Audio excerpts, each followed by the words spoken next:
Chicago!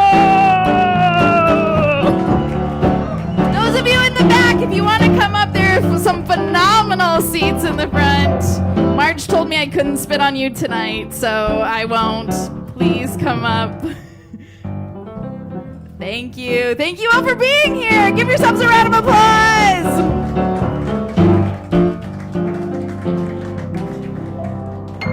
And give it up for TJ, our wonderful musician on the keys. Alrighty, we are so glad you guys are all here. Welcome to Show Up Chicago, a community gathering and political panel show. My name is Maureen Kuhl, and on behalf of all of my pals here at Indivisible Blue Beginning, we are so glad you are here tonight. Thank you. Whether you are a returner or this is your first time, we're very, very glad you're here. A big shout out to the Hideout for hosting us. Thank you very much. Please be sure to get drinks often, and please tip the bartenders. They are so wonderful. So, for those of you who were here last month, we got into some legal nitty-gritty about what Trump is doing to subvert the rule of law, and what legal issues we should be caring about the most when it feels like everything is on fire. So, who was here last month? Amazing! Give yourselves a round of applause. Thank you all for being here. We heard from some folks from the ACLU of Illinois and Northwestern Law School. They reminded us that while Trump is dismantling the rule of law really never existed for certain groups of people.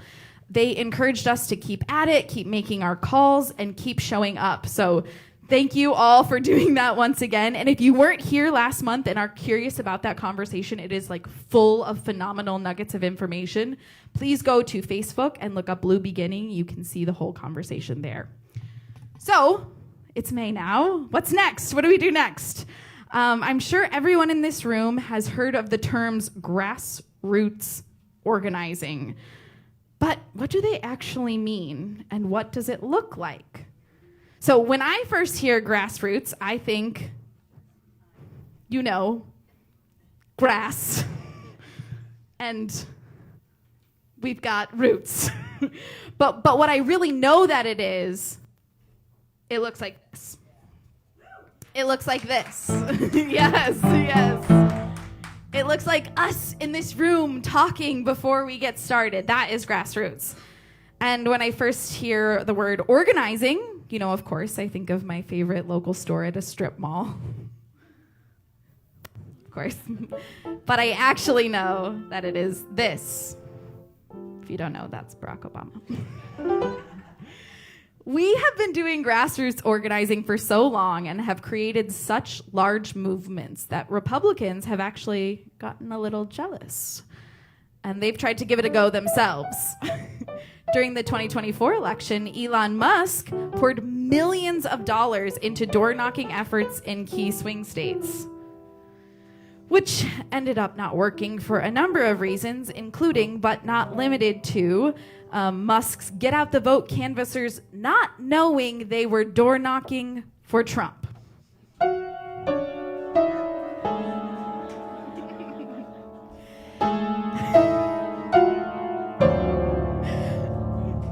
It didn't work because money can't buy this. Yes. Money can't buy reaching out to your neighbor to come to a rally with you. Money can't buy talking to your family and friends about issues that matter to you. So tonight, our panel is going to dig deeper into the roots of grassroots. We are going to be talking small neighborhood groups. We're going to talk large rallies. We're going to talk elections and how people are at the heart of it. So that's why we invited our wonderful guests here tonight, leaders of three of the most impactful progressive organizations we know, to tell us what they do and how you all can help. So tonight we're going to hear from Anu Sarda of Swing Left Chicago, Kevin Naglich, who just organized a new Indivisible Chicago chapter in the Northwest Side, and Reid McCollum, Program Outreach Director for the Progressive Turnout Project. Yay, we're so excited to have them, yes. Marge and Tom will give them better introductions than that. But tonight's panel is being recorded for a podcast and radio show, so time is tight up here. So are our microphones.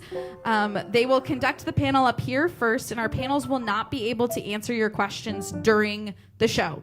But we will have an audience Q&A immediately following. So you should have a note card on your seat. If not, we have some more out by the bar. If you would like to ask a question after the panel, please write down your thoughts and have your question ready to go, so that when we get to the Q&A portion, we can be succinct and concise and really wonderful for our great panelists. So thank you all for being here. I will now pass it off to Blue Beginning's own Marge Halprin and Tom Moss. Thank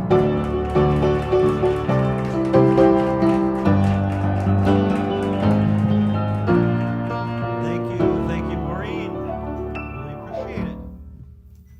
All right, welcome to Show Up Chicago. I'm stuck here, sorry, hang on.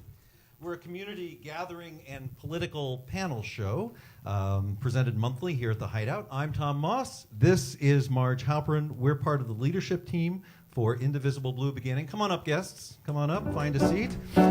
This month, we're learning more about organizing, who does it best, how they do it, how you can become involved, and how you can even organize your own network, your own group, if you decide to.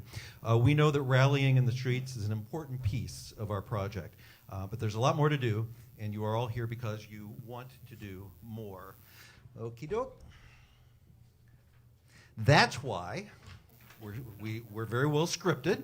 That's why we've invited our guests tonight as leaders of three of the most impactful progressive organizations. So please welcome Anu Sarda of Swing Left Chicago here in the middle. Kevin Naglich, who's just organized a new Indivisible Chicago chapter on the Northwest Side. We'll talk more about that. And Reid McCollum, the Program Outreach Director for Progressive Turnout Project. Reid is the lead organizer of the May 18th Hands Across Chicagoland event. We're going to hear more about that. Is it one of the QR codes? Okay, and there's a sheet on your chair that tells you more about that. All right, that's enough. I will sit down now and turn things over to Marge to get things started. Thank you so much for coming. What a great group. All right, Reid, I think I'm going to start with you. One of the other things that you did early on was organize the Successful Postcards to Swing States project. How many of you have sent postcards to swing states through this program, or others, but most of them are through this program? Little known fact, this started in Reid's garage. So if you think you can't organize something big out of your own home in your own circle, we're going to disprove that in just a minute. We met, Reid, when you were organizing the Coalition for a Better Sixth, the 6th district, congressional district in the western suburbs. At the time, Republican Peter Roskam was the undisputed leader of that district. He was untouchable, unbeatable, and no one even tried most of the time, if I remember correctly, to run against him. And Reid thought, we better talk to voters. We didn't have a primary, we didn't have any candidates, but it was time to talk to voters about how bad Roskam was, so that when candidates came along, people would know why they want to replace him.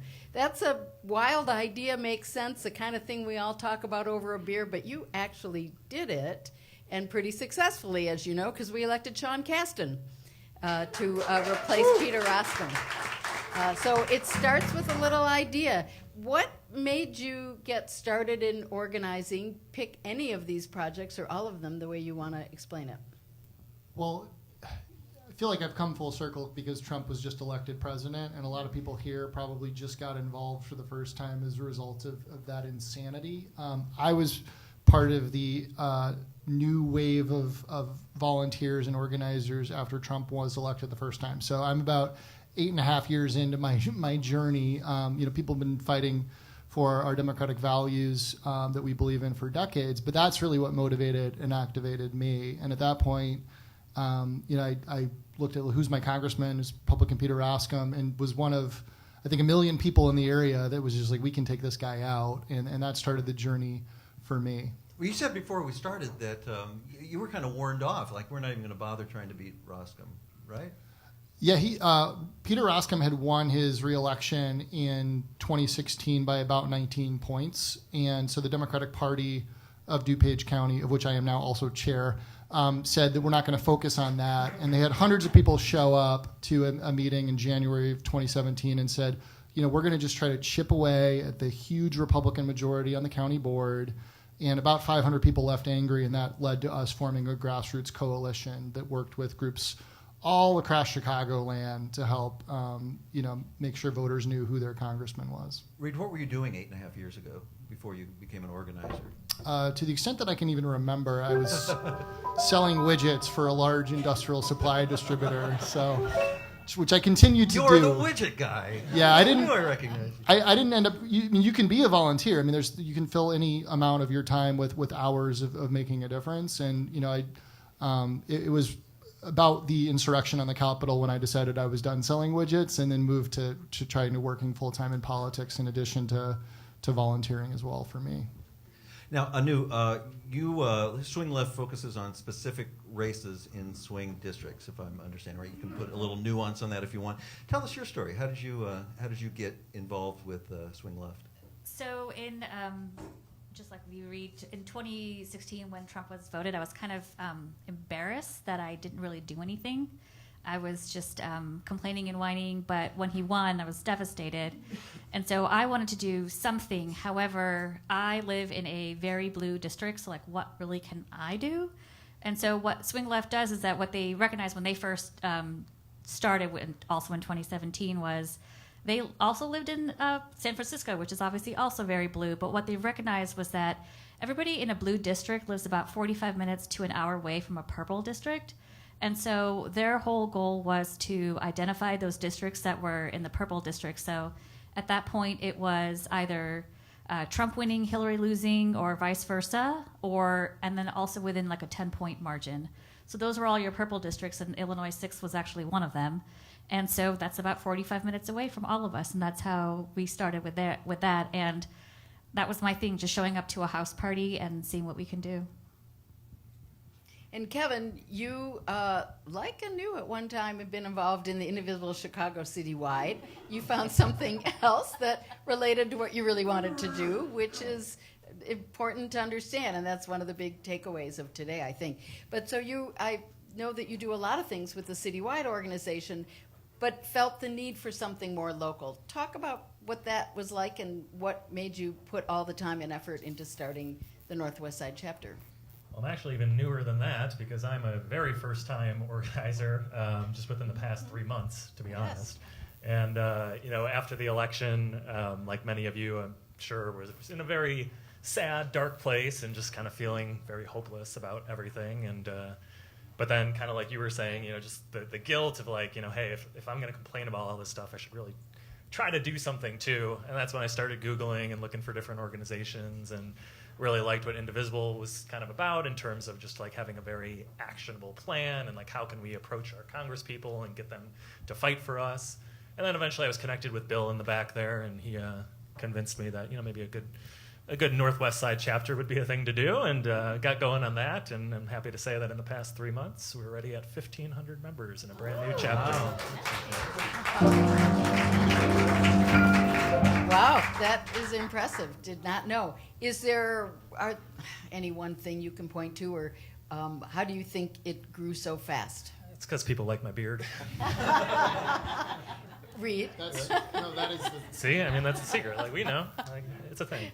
Might be. We don't know. Yeah. I think the biggest thing is there's just a really big appetite for something hyper-local. Like, people do want to be involved, and it's just a lot more enticing and more fun to do it when you're with people that you live around and that maybe or want to get to know and can be with outside of just, working on a political campaign type of thing. So, as we've gotten started, we've done a lot of very just social community building events. We've done game nights, happy hours, and just really getting people to come together as a community, because I think that's also a thing that's kind of missing. There's that third space idea that just isn't around anymore. It's like we just have work and home and that's it.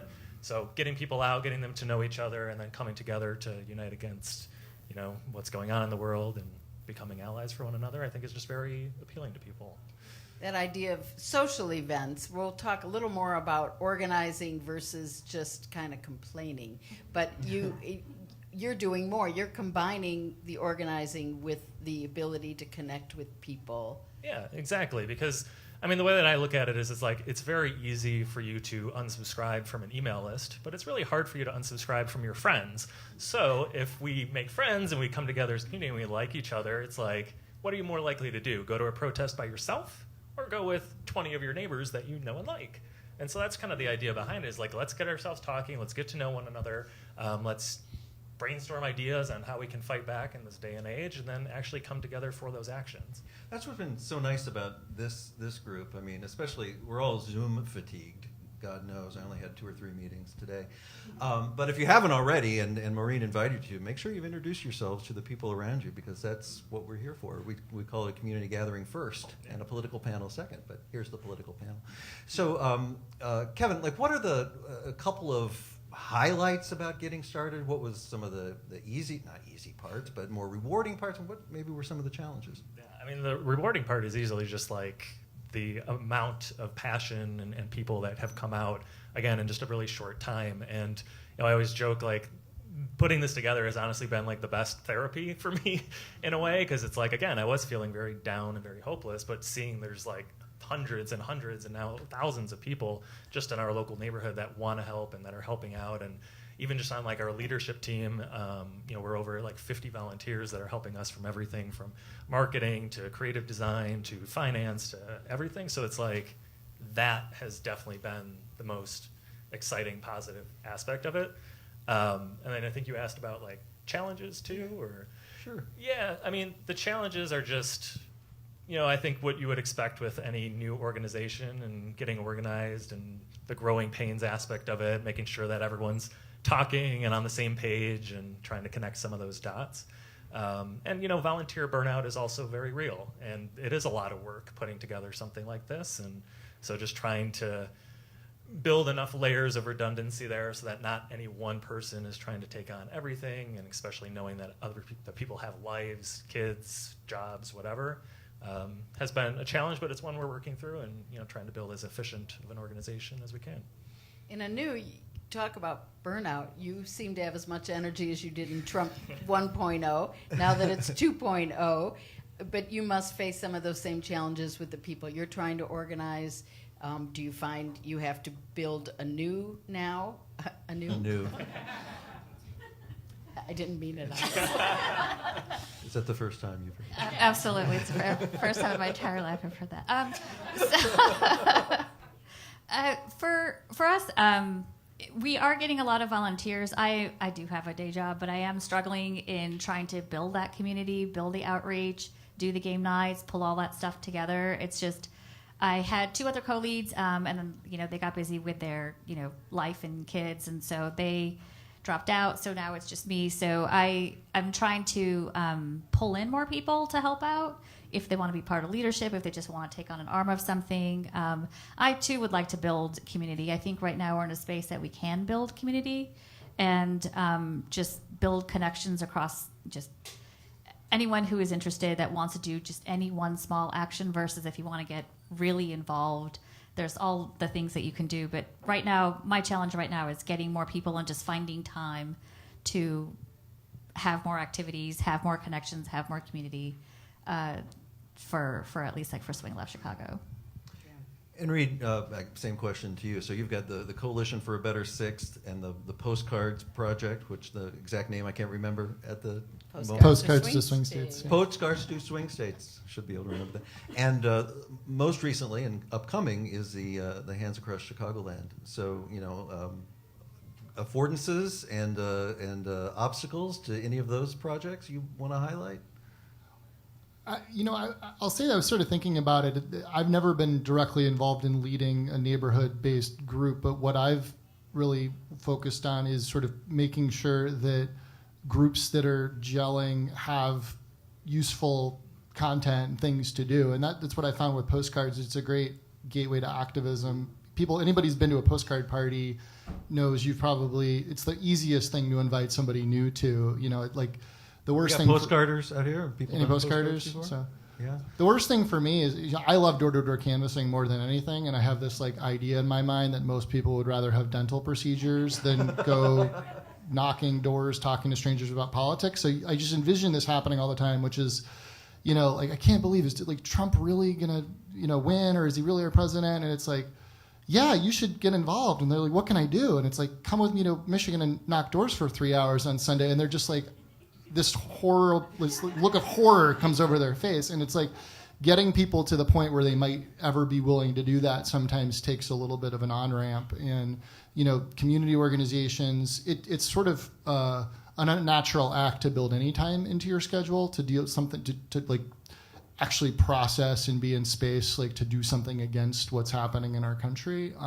That's courageous. That's already kind of a break glass moment, just to show up and be involved and not try to bury it and ignore it. And, so everything that I do is like, there's groups all over the country that write postcards when we're doing webinars about ways that, people can get involved, opportunities to knock doors, like ways to make that less scary, to really make it accessible. One of my favorite things that I was involved in last year was a canvassing recruitment video that we filmed in Chicago, all about, anybody can do this. It's like really easy. Like, this is why it's effective. And these are the types of conversations that you'll have, so people can actually see themselves out there in that environment and be a little less intimidated by it in some cases. And it's never going to be for everybody, and postcards can be for almost anybody. And I will say, if any of you have ever taken any of our Canvas training classes on Zoom or in person, you saw that video. We love it. It tells a story. I'm with you. That's my favorite thing to do in politics, but not everybody feels that way. But once you do it, you'll see. You'll see. We'll get to that a little bit later, probably. But what are your priorities now?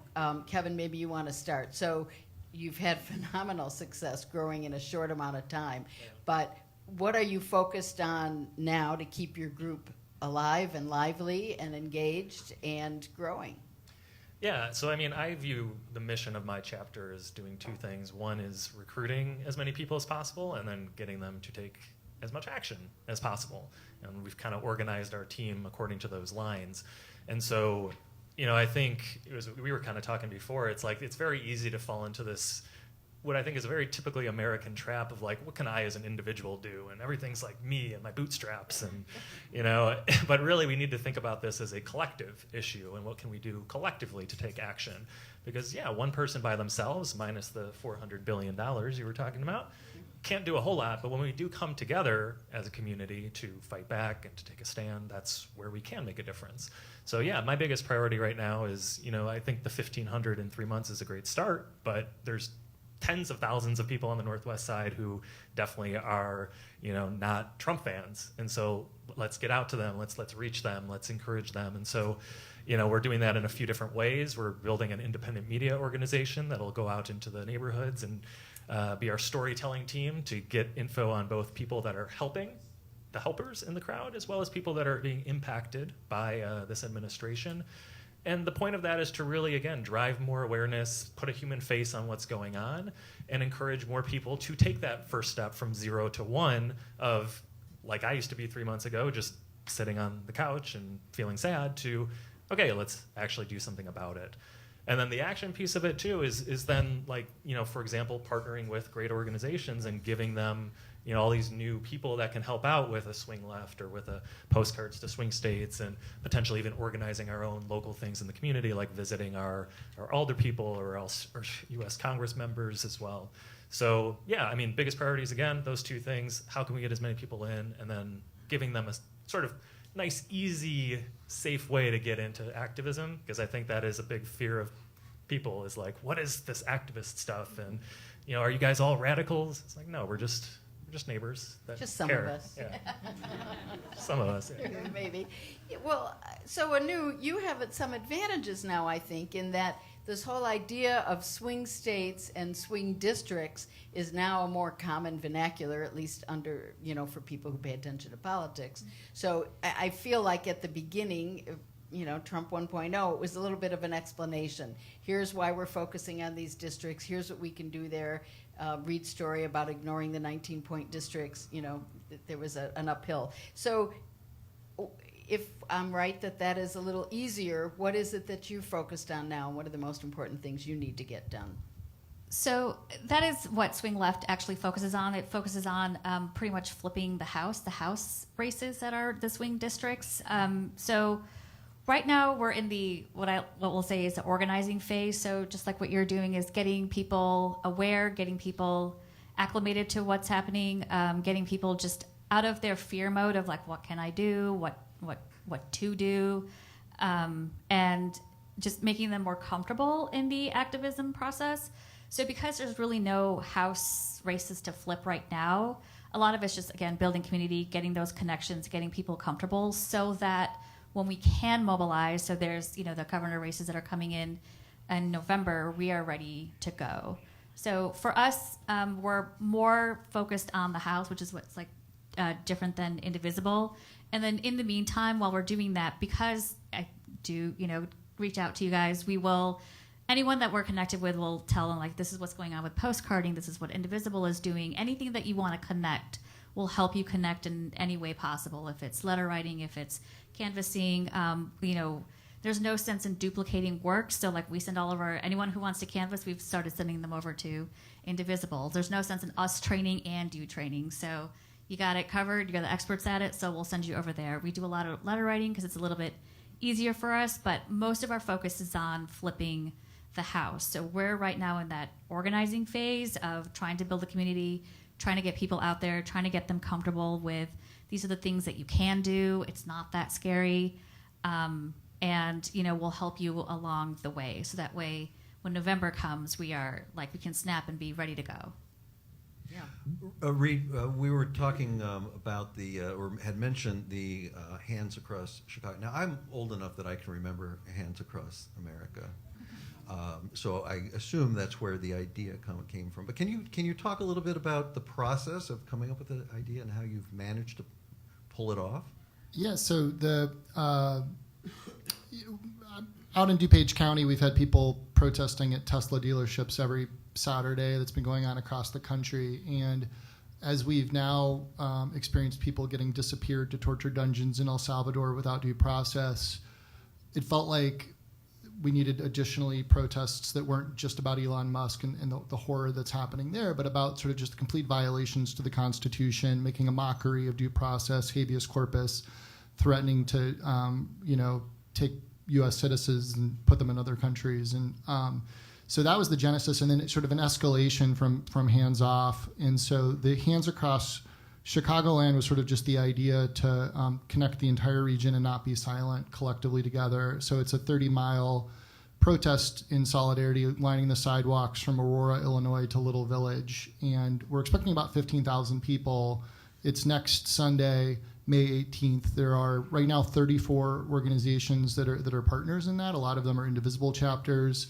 The Democratic Party of DuPage County, a lot of township organizations, Personal PAC, Illinois Federation of Teachers, Illinois Muslim Action Network, a broad coalition of organizations. And everybody's going to wear black. There's going to be homemade signs, and they're going to line the 30 miles of sidewalk from Aurora to Little Village. So that's sort of the idea of it. And it's really just, I think, for me, the number one thing that people can do is be part of all of the mass mobilizations that are happening. Obviously, the No Kings on June 14th is going to be an important one, but getting closer and closer to 3.5% of the population saying this isn't normal. We can't just stand by and let this happen, and bringing more of our normal friends into the mobilization that we need. Can you talk about the 3.5%? Where that number comes from? Yeah, I will not remember the name of the social scientist, but it's a TED Talk, and it's a study that almost any social movement that's been peaceful, that has gotten 3.5% of the population out into the streets on a sustained basis, has been successful. So you think about sort of countries in Eastern Europe and Serbia and overthrowing Milosevic, just time and time again, if you can get that many people, and the insight is that it might seem like you need a much, much larger percentage of the population, but it's a lot of people. It's over 10 million people, and to do that on a sustained basis, it's hard to stop. So you think about it as the opposite of like Tim Schneider's don't submit in advance to tyranny. Like they will push until we push back, and it's nonviolent, peaceful protest that is ultimately the most effective way to push back. That really anybody can do is to be part of that out in the streets.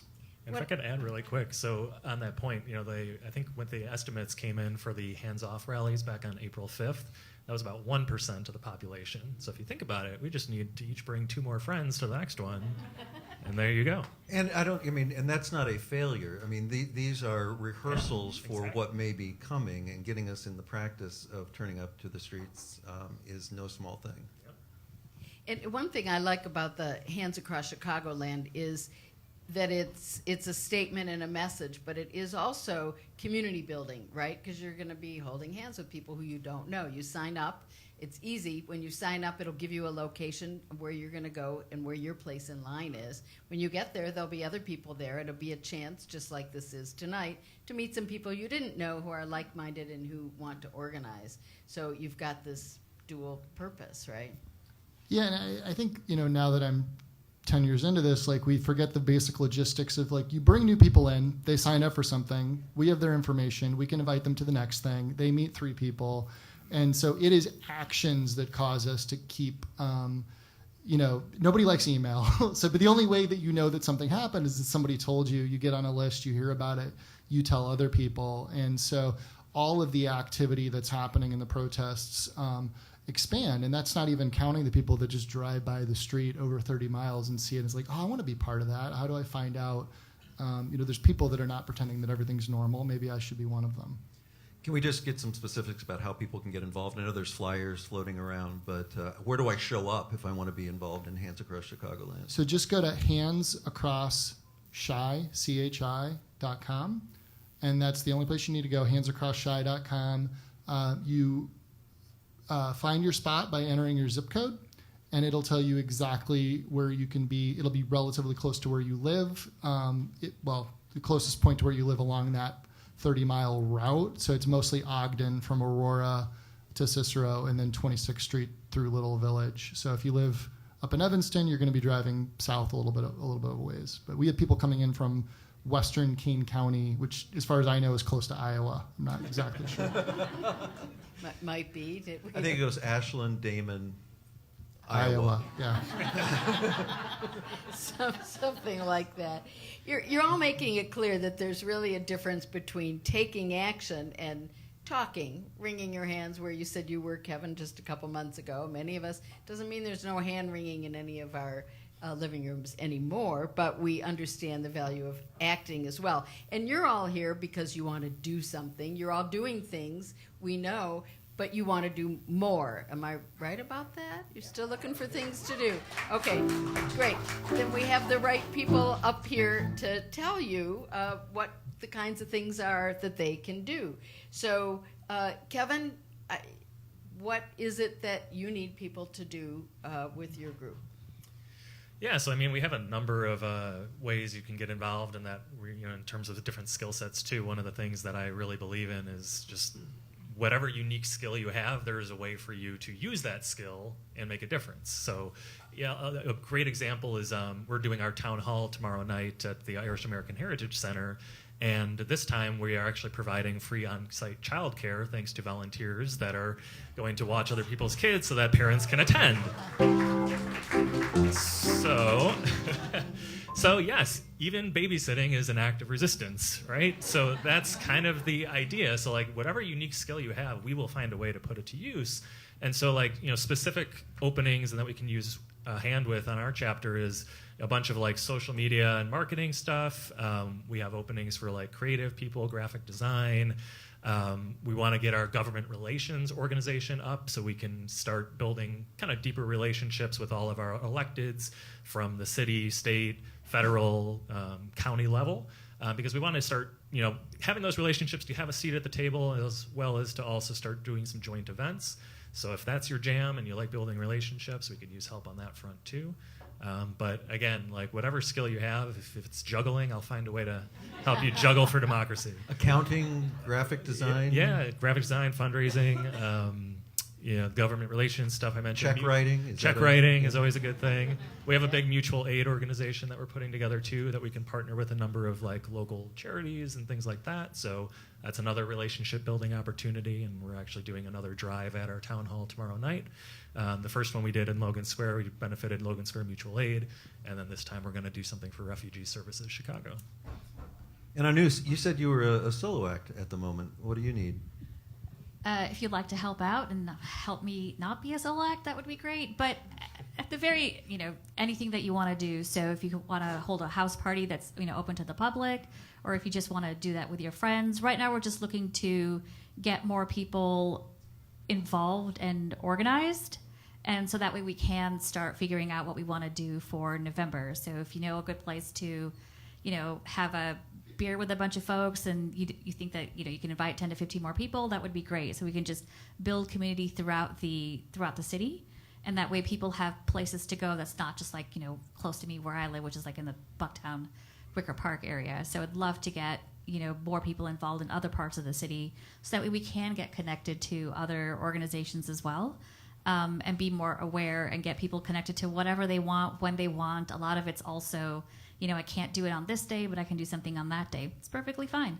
We can accommodate that. And so we're just looking for more people that just want to volunteer and, maybe want to build, bring some folks in that they know. Because, you're the one that is the one that's actively going out on a Monday night, to a political event. So you're probably going to be the connection for your friends or family. So how do you bring them in? You're the one that's going to, be the person that they'll look to for things. So like it'd be great to just start connecting, like you said, Reid. Like one person can bring in 2 to 3 people, and you just start connecting, and you just build that out. And so I think we were talking about this before. Like we're fighting against apathy, and so if we can get more people to feel like you may feel like you're just one small person, but all of us together can really make a difference. And so this is a stat of the night that I would love to say is we won the House, or we lost the House, I should say, by 7,309 votes. And so this is not a huge mandate that he had. And so, the more people we get involved, the more people we get off the couch, we just need 3. We just need 3 to win. That's all. Thinking about house parties, Anu, do you ever have a situation where somebody wants to throw a house party, doesn't want to do it alone, and somebody else, you can connect people to like do joint house parties? Well, you can do joint we will help out. So we do have a Swing Left national person that works in the Midwest. Like they will contact you and they'll give you. That's one thing I like about Swing Left, at least for someone like I have a full-time job, and so they'll just give me all the materials that I need, the talking points, the decks, the handouts, anything that you need. You can email her and she'll get you on the call. And if you need help from me, I can also help out. So you'll at least have 2 to 3 people helping you out every step of the way. And if you want me to come to the party, I can. If you're feeling a little scared to do it alone, so I've done that as well. So anything that you need to feel comfortable will help you. And what do you do at a house party? What's the project? So the project at that point is telling about Swing Left strategy, what we are, why we started, what we do, the focus that we have. We do have, as of right now, Swing Left has identified 25 House representatives, 10 on defense, 15 on offense. So 10 means that we'd like to, 10 of them only lost by or won by less than 3%, and 15 that we only lost by, I think, less than 4%. And there's Iowa 1, whoever that Iowa 1 person is, I forget what it is, but she only won by 700 votes. So another person that we can go after who's on our list. So it's all very doable if you can get more people involved. And so that's what the strategy is. And we get all these texts from these high profile areas. Well, I'm going to take on Marjorie Taylor Greene, and maybe that's going to happen, but the smarter money is on these races that are closer. Yeah, especially when you have someone that is the first time. So for example, Sean Casten, he doesn't probably have a lot of money to come in, and Swing Left does a lot of fundraising. So we fundraised, not just us, but the entire Swing Left National fundraised $8 million for him. So when he walks in the door after the primary, he has $8 million versus Peter Roskin has a lot of Republican money. He's done this before, and that's the hardest way for someone to win. So, to get an incumbent to lose is very difficult. So that's something else that we do. So that's part of the house party, is getting you aware of here are all the things that you personally can do.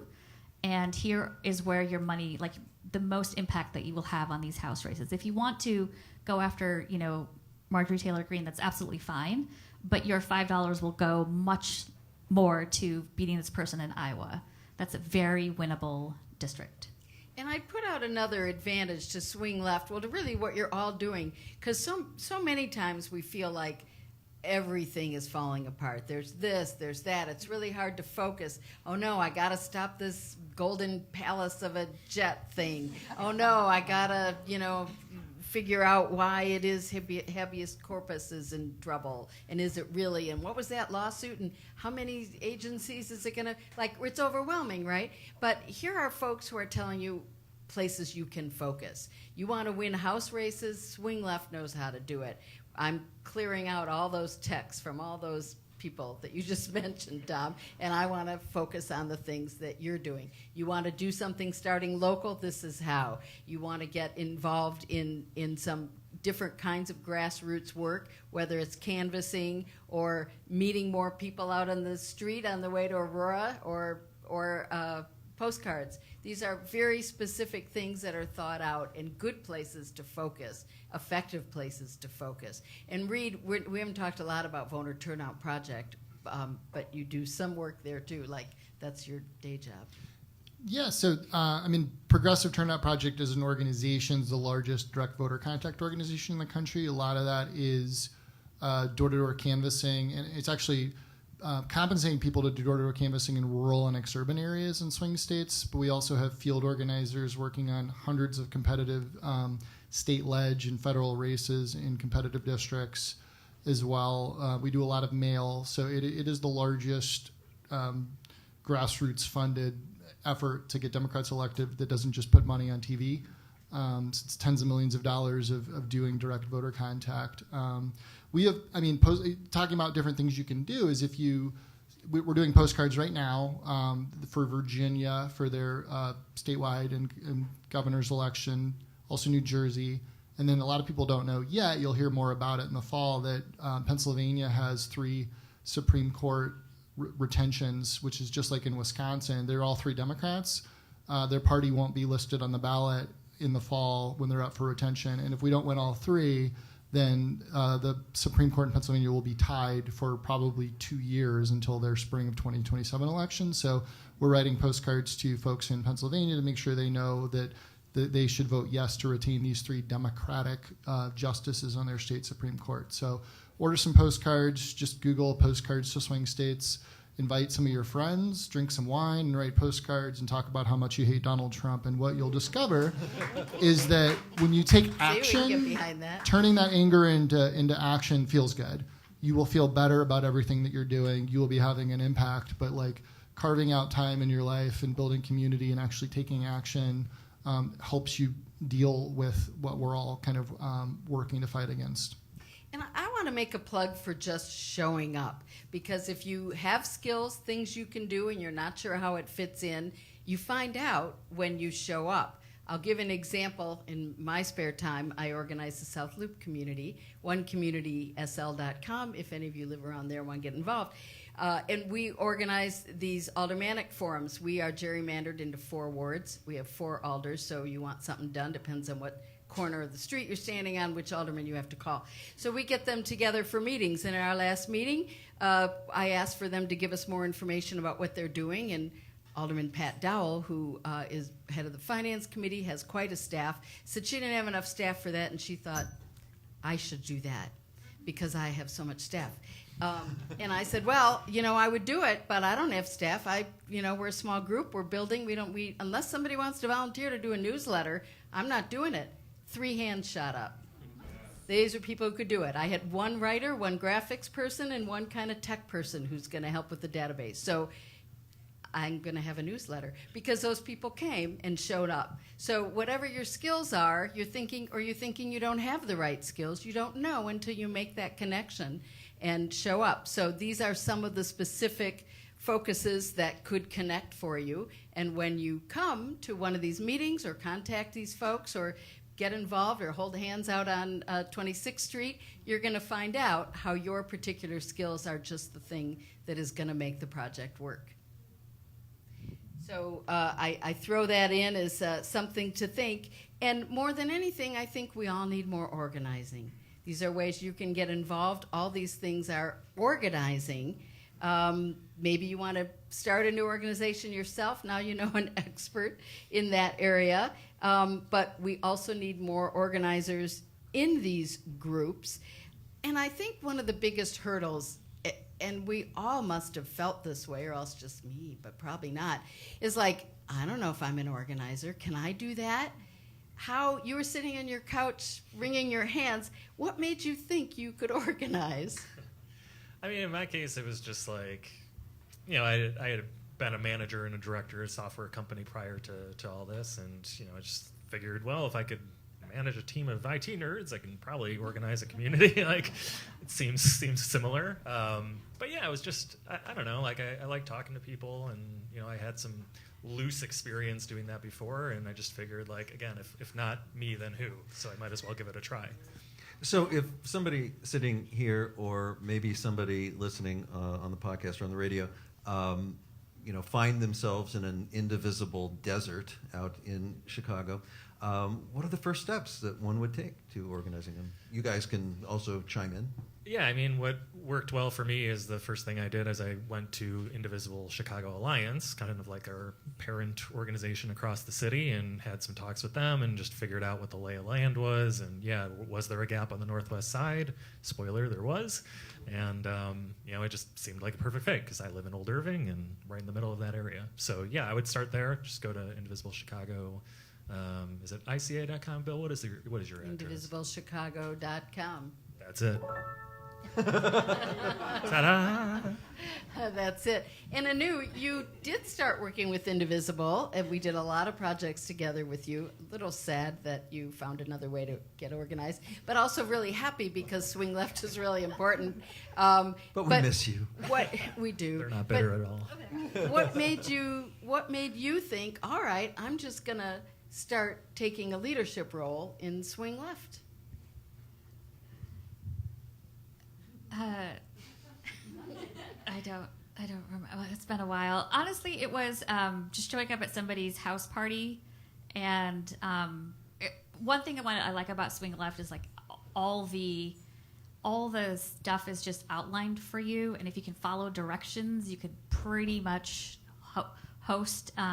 Becoming a leader was a little bit more. That just kind of happened over time. It was, all right, so I went to this house party. I'm engaged. Met this person. She's not a serial killer.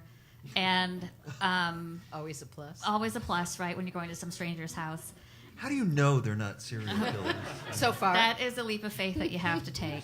And so it was just over time. It's like, all right, I'll help volunteer for this. I'll help volunteer for that. And okay, we'll just start something together, and we'll pull these things together. And all of a sudden you realize, like, oh, God, you're the leader.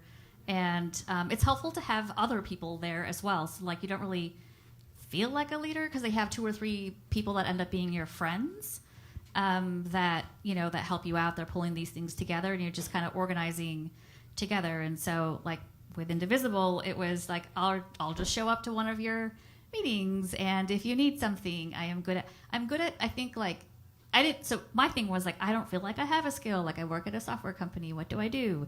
I'm just like, I feel like I'm good at being just literally organized. So it's like I do a lot of spreadsheets. I remember doing a lot of spreadsheets for you guys and that kind of stuff. Yes, and so I thought if you didn't know what your skill was, I was going to tell you. So, like, that's the thing that I could do. Like, I'm more of a back end person. I feel like I'm not going to be. I do Canvas, but I don't like it. But I will pull together that spreadsheet for you. Figure out who needs to go in what car. I'm better at that. So it's just like what small thing can I do, and then it's just one more thing that I can do, and all of a sudden you realize, like, oh God, I'm the leader, and I'm sitting on this pedal, and people are asking me to come to places, and but you get the support, you have friends, you work with people over time, and like you've done this before, so it's not that it becomes less and less scary over time is what I realized. Yeah, and Reid, I want to take you back to the beginning of the postcard project when you contacted us at Indivisible and said, I think we could get these postcards. I got an empty garage, or you moved your car out of the garage to make room for them. I don't know what you did about that, but I know you needed a fiscal agent. Indivisible helped you, and we applied for funding. And so, like, you really had an idea about postcards, and it's hard for us to put our minds back there because everybody's been to postcard parties. It's so much a part now of what's going on, although I did hear today that the price of a postcard is going up to 62 cents a postcard stamp. So apparently the administration knows that this is successful.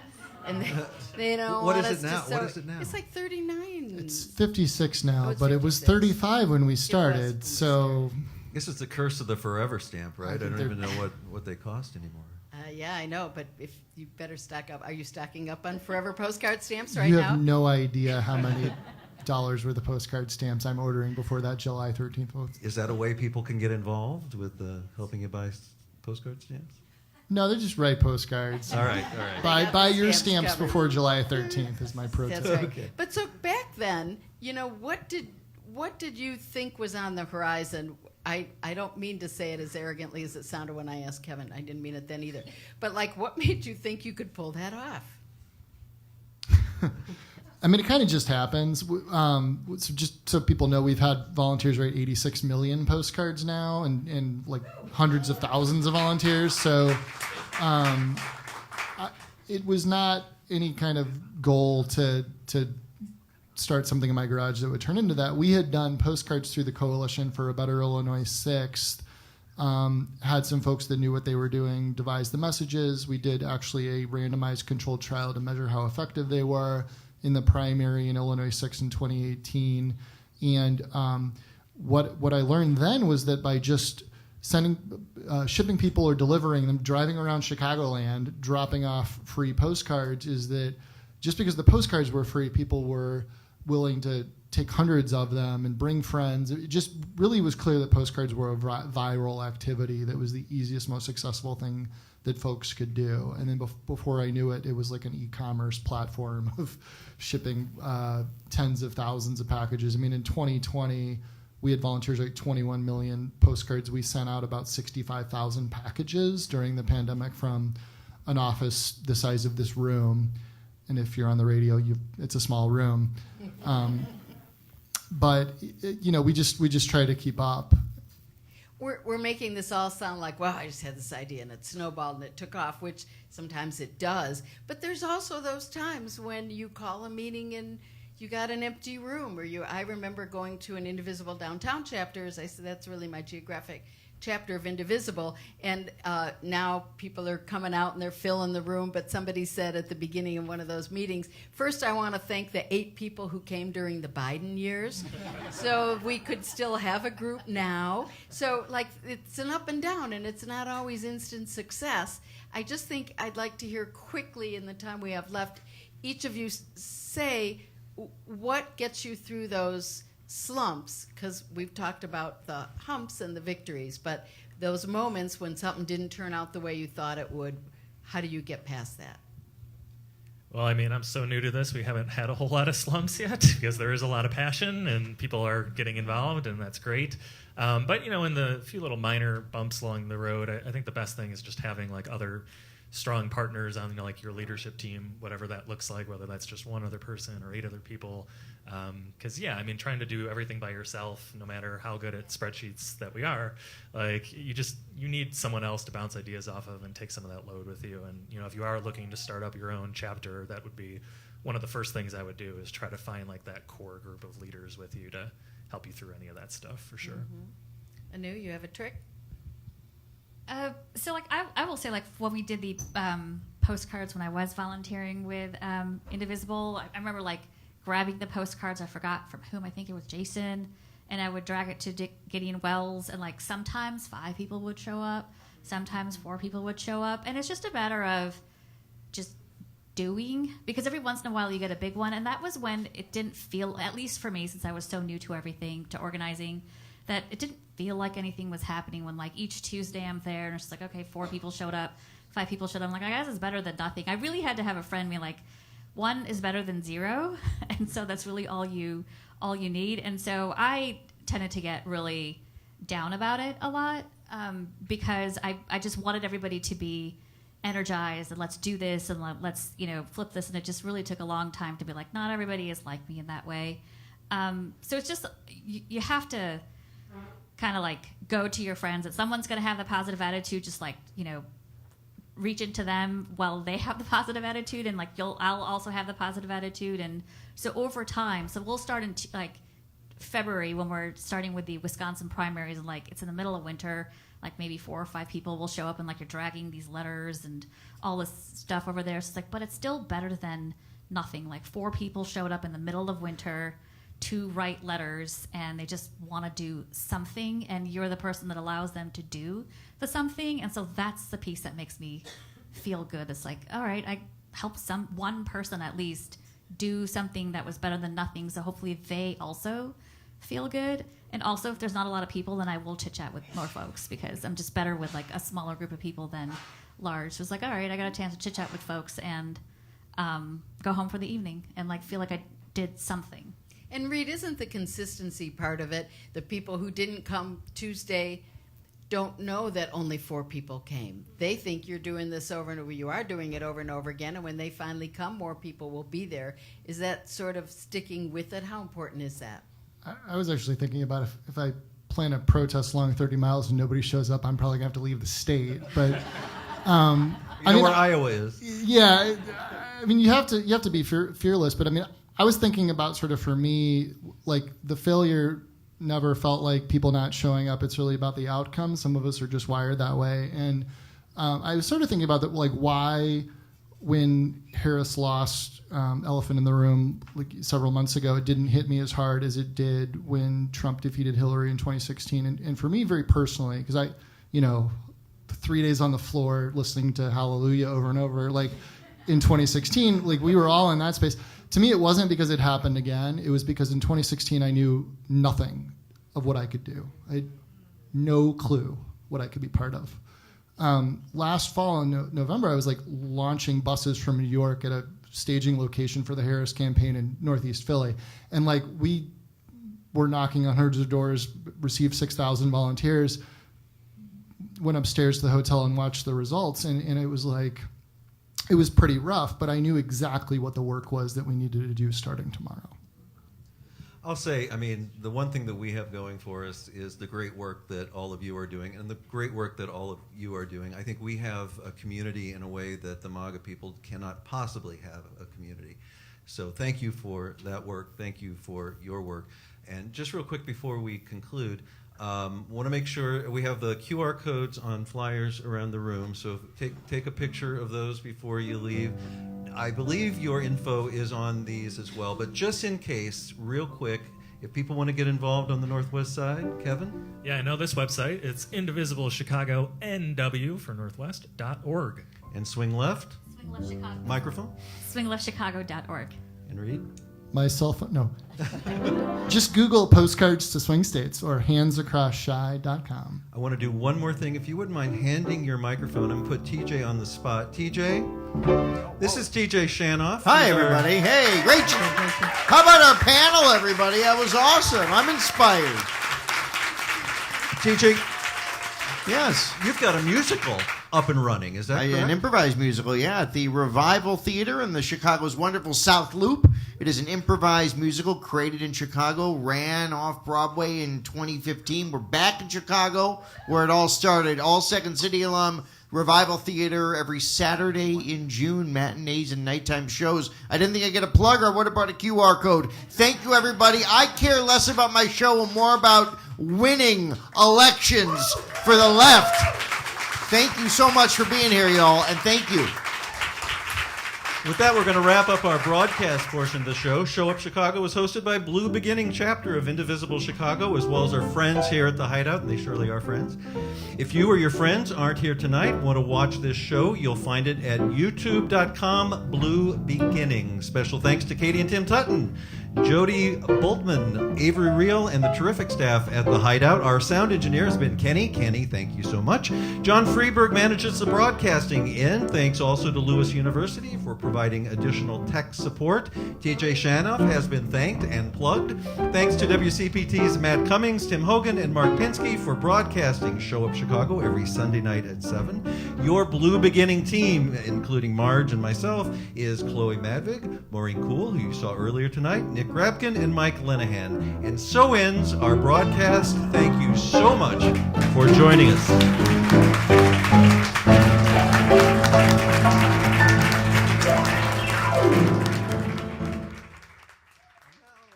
great Maureen Kuhl. Woohoo! Yes! Yeah. Thank you, everyone. Thank you all for being here. No one took me up on my offer for the front row. I am so excited about Sunday. I saw somebody open their calendar app during that and put in on the 18th, which was very fun to watch. So good job. Heck yeah for everyone here. We are, before we get into the Q&A, I do just want to say we at Show Up Chicago and Blue Beginning also need volunteers. So if you have a skill, something you would like to tell us about, something you would like to help us get involved with, please find us, any of us, after the show and tell us your skill. We want to get you involved. Yes, we are excited to have you all here and be a part of this group. Now we will get to the Q&A. A couple of ground rules, if we will. Please keep your questions concise. If you go on too long, I have been given permission, or to give TJ permission, to play you off Oscar style. So, who has a question? Who has a question? Okay, great, wonderful, thank you so much. What is your name, sir? Chaz. Chaz, can you tell us your question, please? How do you prioritize messaging for postcards when every day has something different to talk about? Can I just say, I think that was for me, but I feel like I'm on Wait, Don't Tell Me right now. I was like, what does this feel like that I've never been able to do, to being a guest on Wait, Don't Tell Me? So postcards could do anything. We do what we know to be most effective with them, which is to get people who, if they vote, are very likely to vote for Democrats, to actually vote. And the best way to do that based on data is a message that actually focuses on the voting process and uses tactics like reminding your friends and family, thank them for being a voter, letting them know it's public information whether or not you vote. It's private who you vote for, providing information about early voting. So we do a lot of testing. There's 15 years of rigorous studies on that.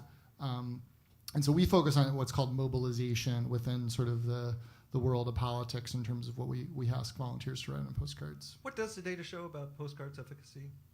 So, I mean, it all depends. Like when people ask like how effective are postcards, my reaction is like, what are you writing on them? Because it's a piece of paper. When are you sending them? And to whom are you mailing the postcards? Because ultimately those drive it much more than just the mode. But we know that mail is effective. We know that our postcards are effective. The most important driver is like the electoral environment, who you're targeting, what the messages are. So we know that last year our postcards added, probably a couple 100,000 votes across the entire country. We did postcards for all the swing states, but also most of the competitive House districts across the country. Kamala Harris only lost by 229,000 votes, but as Anu said, we only lost the House by 7,000 something votes. We just learned that Allison Riggs finally won the North Carolina Supreme Court race. She won by 734 votes. So, for sure our postcards and everything else that people did were the difference in races like that. Awesome. Who else? Oh, so sorry. This is a tiny aisle. Could you tell us your name, please? Hi, I'm Gina. Awesome, Gina. What is your question? Probably for Kevin. I'm so impressed that you have 1,500 members after 3 months. Ann and I have had some help in the back there. Started a little grassroots organizing group, kind of an independent little group, and we were thrilled when we got up to 80 members. How did you get the word out? Did you use Mobilize, or was it strictly through the Indivisible? Yeah, so great question. It was sort of a combination of many things. First off, being able to have an ally in Indivisible Chicago Alliance that could just kind of message their list and be like, hey, FYI, if you're on our list, there's a new chapter on the Northwest side, and a lot of you probably live there. So we definitely got a lot of kind of signups through that. I went on... I deleted my Facebook account, so my wife, I've been borrowing her account, which she can tell you how much she loves that. So I kind of just poked around in a lot of like the neighborhood Facebook groups and was just like, hey, FYI, we got this chapter. So got a bunch of people signing up through that. And then just, getting our members to kind of spread the word as well and showing up on social media with, what we're doing and that type of thing. And I mean, our very first event that we had over 250 people there. We packed an entire bar. And I think, again, that's just a factor of there is a lot of passion and people need somewhere to put it. And so realizing that there was something locally that they could show up to was huge. And it was back then in February that I made the goal. I wanted to triple our membership from around 400 at that point to 1,500 by Memorial Day. And we just reached that number now. So, yeah, it's been good stuff. And I will say, not all of our chapters are geographically located. We meet here at the Hideout where Indivisible Blue Beginning did not start in a certain neighborhood. We started with a group of friends. What the heck are we going to do in January of 2017? And Mike Lenahan in the back and I connected, and boy, everybody's calling me, everybody's calling Mike. Let's all get together and see what we can do. So we have a network of friends through the work that we've done, through the relationships that we have, and that's another way to go. And we talked about, if you bring two friends, we've tripled everything. If you've ever been on one of our phone banks, you know about vote tripling. It's not enough just to vote, but if you get 2 more people to vote, you've tripled your impact. So your 80 people could bring you 2 people, and you can triple that way. Do we have more out there? Any other questions? Yes, ma'am. What is your name? My name is Dagmar. First of all, I want to thank you for focusing our attention on the long haul and on community. So for me, it's focus on community that I got from you, and I very much appreciate it. However, there are things that at times are burning, and we all know what is burning right now. So can we talk about Gaza? Do you have any plans? Indivisible Chicago has some heft. And do you have any plans on doing any type of action? I'm not sure I heard exactly what you said is burning right now. I mean, Gaza. There are groups that organize around that issue, and Indivisible is not a lead organization for the issues that are happening in Gaza. We have lent our support in every way that we can to those groups that organize, but we typically look for the impacted community to take the lead, whether it's on immigration issues, whether it's LGBTQ issues, or the Palestine issue. We are supportive of progressive values in all those places, and we bring our sound system, we put it out to our members so they know to take part in those actions, but we don't step to the front on an issue like that. We let those who are directly impacted and directly organizing take the lead. You will find out about those events through us, because we certainly are looking to see peace in that region, but we don't take the lead when it isn't our core issue. Yes, right here. What is your name? Hi, my name is Debbie. Hello. I was just wondering, is there a group in the Old Town Gold Coast, our area, in that area? Something in that area? I think they're included in the Indivisible Downtown Chicago chapter. We do get people from Gold Coast who come over, and one of our more active organizers is Gold Coast. There's also a Lincoln Park chapter too, right? Yes, there's a Lincoln Park chapter also. But certainly come to the downtown chapter meeting and we'd help you get started on the Gold Coast. Anybody else? Maureen, we have one up question? front. Oh, I'm coming. Yes, sir. What is your name? I'm Sean. Hi. Oh, sure. So earlier you guys were talking about the idea of giving people on-ramps to kind of enter gently into activism. That made me think of how we've got these kind of like big splashy events coming up, like the No Kings rally, right? I'm wondering how you guys are thinking about capturing some of the energy that's going to generate, and how you do that, or what sort of follows with that, even on that day. How are you thinking about that? Yeah, so there's a few ways to look at it. I mean, you can look at it leading up to it, and then after the fact. Leading up to it is a lot of what we were talking about before. With it's all about kind of building these relationships with one another and our neighbors first, because again, if you're a first timer, going to a protest is not always just this easy, accessible thing to do. And especially if you have kids, or you have other concerns, or you're in an impacted community, it can feel very scary and unattainable.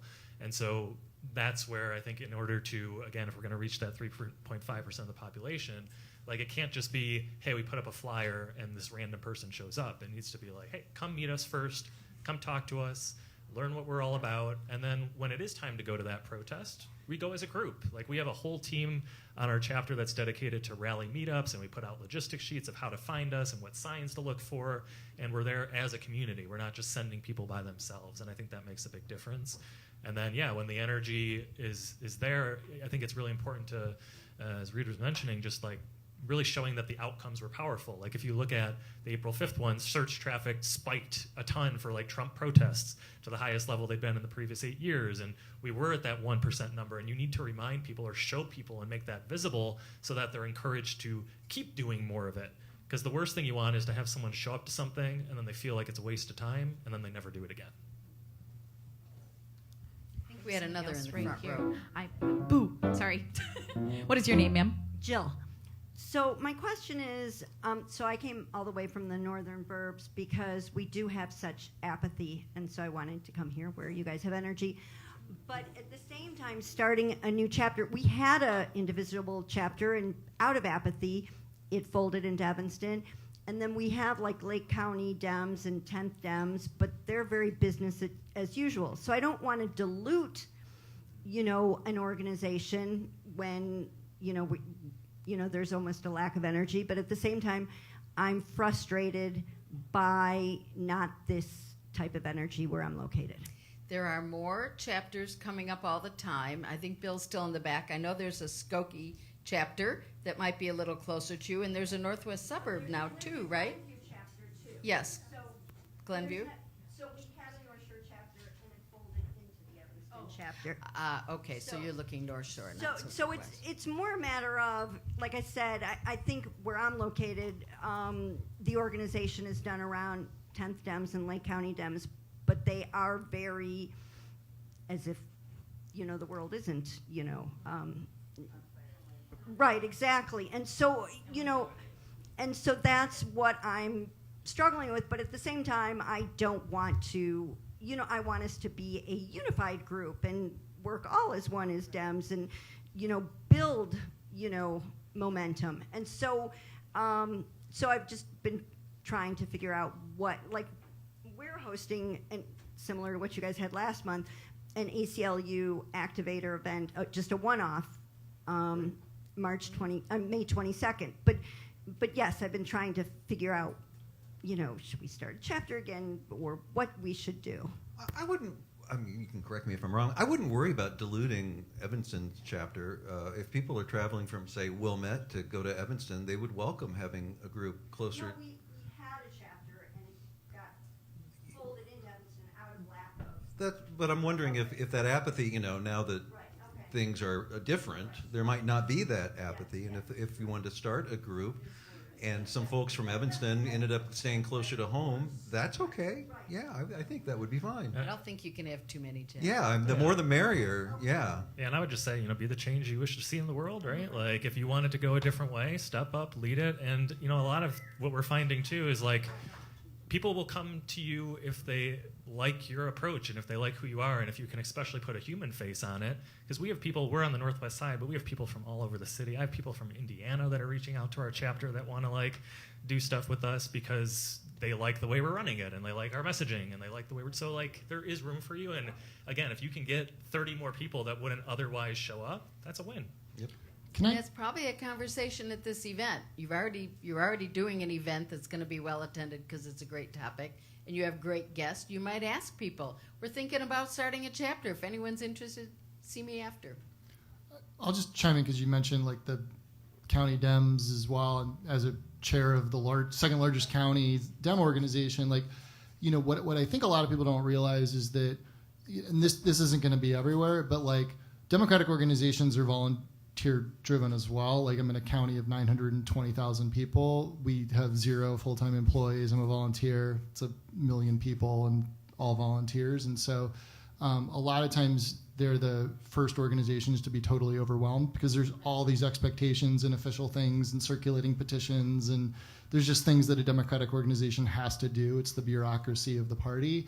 And so volunteers can come in and be the change within the Democratic Party as well, and change starts from within. And so, you know, when I was like, we're going to do a 30-mile protest, and the first organization is going to be the county Democratic organization, a lot of people were like, that's really weird. And I was like, we're going to still, you know, work with all the grassroots groups and build that out. And you know, so I think that you know, you can both be a grassroots person and a Democratic person, and turn the Democratic Party into what it needs to be from the bottom up as well. All right, one more here, ma'am. What is your name? Hi, I'm Lisa. I'm with Jilla. We're from the northern suburbs, like she said, so I may be missing something, but we've been to many protests, including the Hands Off in Chicago, Tesla ones, wherever we can go. So I've seen a lot of who's coming to those protests, and even like on the train there, the trains are filled with people like us, our age and older, and I am looking to figure out, how do we reach the younger generation? I'm not that there are many young people doing great things, but I still feel like we're not. Like, what is the message that I'm missing to get the young people excited and come and do this stuff with us more than we currently are? Well, I was going to say, so our chapter is highly focused on this exact problem. And in fact, my Zillennial Outreach Director is in the back right there. Devin, woohoo! Where's Devin? Yeah, Devin, woohoo! Yeah, Devin, would you like to weigh in on this? Hi. Do you want to weigh in on young people? Yes. Yes, you are now the expert on young people. Well, yeah, what are you doing with us? How are you solving this problem? So it's starting with small groups. So we've had like 3 happy hours now. It's tapping into our social media. It's making sure that our messaging is like catered in a way that's accessible, making political activism fun, like giving young people the opportunity to come together, which is kind of like, it's a different tone, I think, because it's like so small and so casual, but yeah. But what is the message? Like, what is the general activism message you're getting to them that's different? You know, like, what's getting them to go, yeah, I want to come to this? What's worked so far is, the problem is like getting people in the door, like getting young people in the door, and it's like giving them a space to come together and speak freely and not like shove politics down their throats. Like, that's the difference. It's like inviting them, not forcing them. Does the message have to come from someone who's younger? Do you think that's important? I think it's worked so far. Yeah, it's very important. I'll add that. Well, no, you go first, and then I don't know about that, because for whatever reason, the Swing Left Chicago group tends to be on the younger side. So I, to be honest with you, like, I don't know what messaging it is, because it's not like all Swing Left groups are on the younger side, but for whatever reason, Swing Left Chicago is on the younger side. I've asked, like, I haven't asked, like, hey, young one, like, why are you here? But just asked, like, you know, what made you decide to come out? A lot of it's because, this is going to sound silly, but, like, we hang out at, like, different bars throughout the city. It's just very low touch in the sense that we do a lot of letter writing. And so it seems like, all right, you can come, you can have a beer, have some food, like, write some letters. All the stuff is taken care of for you. And, you know, right. That's probably what it is. And so, like, you can just, like, do it and then leave. Right? So, again, like, I don't know exactly what messaging they do within Swing Left. I think, like, if you look at the website, it's got a very modern design and all that kind of stuff, and everything is just very easy to follow. So I don't know exactly what that is. I had an insight. I was at the Young Dems of North Carolina convention in 2023, and they had some Gen Z speakers. And something that hadn't dawned on me, and they helped me understand why, is that Jeff Jackson, who is the white, looks like me, similar age attorney general now and a veteran, is one of the most influential people to Gen Z. And it is because it's not screaming that everything is an emergency directly at the generation that grew up with more trauma than any previous generation. Because when it's like everything is on one, Facebook, and two, the sky is falling, it doesn't matter whether that's true or not. It's just like the trauma takes over. So, and this is much more about like, his style on social media, but it is just like calm, soothing authority with just some real actual information that's not just all dressed up with polemics and outrage and what triggers the trauma. And so that's not a direct answer, but it doesn't have to come directly from young folks. I mean, generally my advice to this question is like, find the young people that are active and get in line and ask how we can support what they're doing, so turn it around. But I do think that framework of like everything is an emergency is a huge obstacle. So. Yeah, and the one thing I'll add on the trauma front too, this is something Devin tells me all the time, and she'll be presenting at our town hall tomorrow too, is the fact that the younger generations, they're really getting screwed economically in terms of like their opportunities and what they can afford. And so like, yeah, I mean, a big reason why they're not out here is because they're just in survival mode and they're trying to like make ends meet. And so when we can do things like you were saying, like, provide spaces for them, or, one of the things that Devin's looking to do is put together like a resource network amongst our young people within our chapter to help provide services to one another where money isn't this big issue between it. Like, you got to meet people where they are, and they are struggling from a financial standpoint, and we can't just expect them to be able to drop everything and come out to a protest the same way that we who are in better financial situations can. And in terms of meeting them where they are, pretty sure they're not on Facebook. Yeah. Shout out Devin, though, who just got put on the spot. Everyone, round of applause. Yeah, Devin. Thank you very much. Hey, Devin. Okay, ma'am, what is your name? Carol. My question is, what is being done in regard to Hands Across Chicago to engage organizations of people of color? And I have a similar question about other public events sponsored by Indivisible. I was very surprised to see at Hands Off. So I want to know what's being done to engage them with our efforts and us with theirs. So I think there's probably two answers to this. I'll talk about Hands Across Chicagoland. One of the first things we did is reach out to a lot of the leaders in the Latino community. So the 22nd Ward Alderman, Mike Rodriguez, was like, you should route this through 26th Street. And with the alderman's permission, we did. Chuy Garcia, Delia's team, Lisa Hernandez is going to be a speaker. Norma Hernandez, who's the chair of the Latino caucus, is going to speak there. So our partner list of organizations doesn't have as many sort of listed partners, but from the community leaders in Little Village in particular, it was a priority to make sure we had partners in the MENA community, so Illinois Muslim Action Network. It can take a little bit longer through those relationships to sort of build that trust and to engage them as partners to these activities.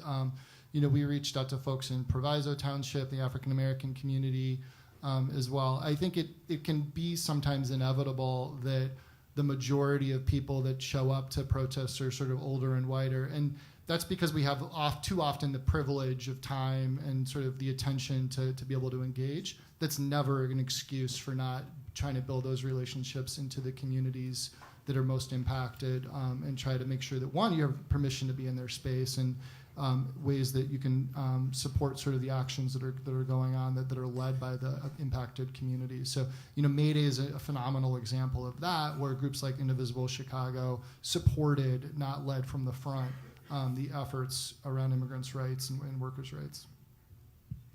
Thank you very much. That's and I think from great. an Indivisible standpoint, I don't think there's a day that goes by that we don't ask that question of ourselves and the ways to do it. And some chapters are more successful than others. The West Side chapter that's reconstituted from Oak Park chapter is now more regional and quite diverse, and spent a lot of time rebuilding relationships with communities that hadn't participated.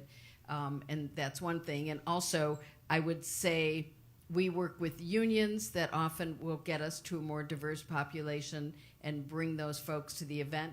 Every event, mass protest or not, that you attend is not necessarily an Indivisible event. One more? Do we have? Just kidding. Yes. What is your name? Hey, I'm Patrick. I like to go to protests, but I know that a lot of them are organized by many various diverse organizations, and I'm not on all of those lists. Is there some sort of aggregator site or calendar or email list that has a confluence of the organizations and their actions that people can sign up for? It's almost like that's a planted last question, Mark. IndivisiBleChicago.com has a calendar. You can sign up. Please do sign up there for our daily actions that will share these events with you.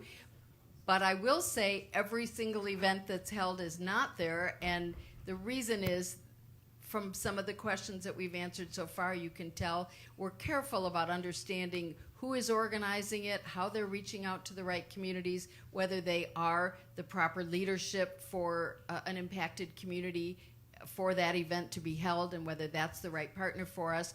We network, we talk to the people doing these events, we support them in the ways that make sense, and when there are events that we don't feel are fully buttoned down, maybe they haven't planned for any marshals so that the protesters have safety when they arrive, or some other issues that we know are important for a good, solid, safe event, it will not be on our calendar.